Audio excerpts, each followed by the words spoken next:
Namwanze igihe yari umukene ariko namugarukiye amaze kuba igikomangoma. Ikaze nanone kuri Berba Show aho tugiye kubabwira inkuru yanjye. Nakundanye na Kevin nyiri mu mwaka wa 5 w'amashuri yisumbuye. Si uko yari umukire, si uko yari mwiza cyane kurusha abandi, ahubwo nuko yari umuntu wumvira, usetsa ndetse ukunda no gufasha. Twamenyanye igihe nari mpangayitse cyane maze agenda ambera umuntu mwiza. Nyuma y'amashuri yisumbuye twese twifuzaga gukomeza kaminuza.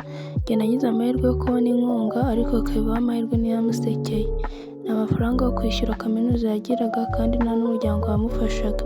Byaramubabazaga cyane kandi nanjye bikambabaza. Yagerageje akazi kenshi. Umunsi umwe rero yaje kubona akazi ku ruganda rwa kawunga. Rimwe na rimwe akajya gupakurura ibirayi mu isoko, ariko amafaranga yakoreraga n'ubundi ntabwo yamuhaga icyizere. Umunsi umwe yarambwiye ati, ndumva ndi umuntu ugupfira ubusa, ariko icyo nzi cyo ni uko ntazareka kugerageza amahirwe.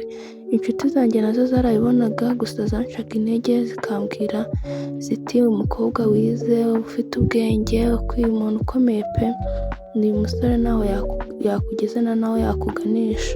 Naramukundaga ariko buri munsi natayaga ipfunwe n'amagambo y'abantu. Hari igihe nanjye natangiye kwibaza niba koko naramuhisemo nabi. Ntabwo nigeze amubwira ko nanjye gushidikanya, ahubwo naratuje ndamusengera, mbuba hafi kuva ibihe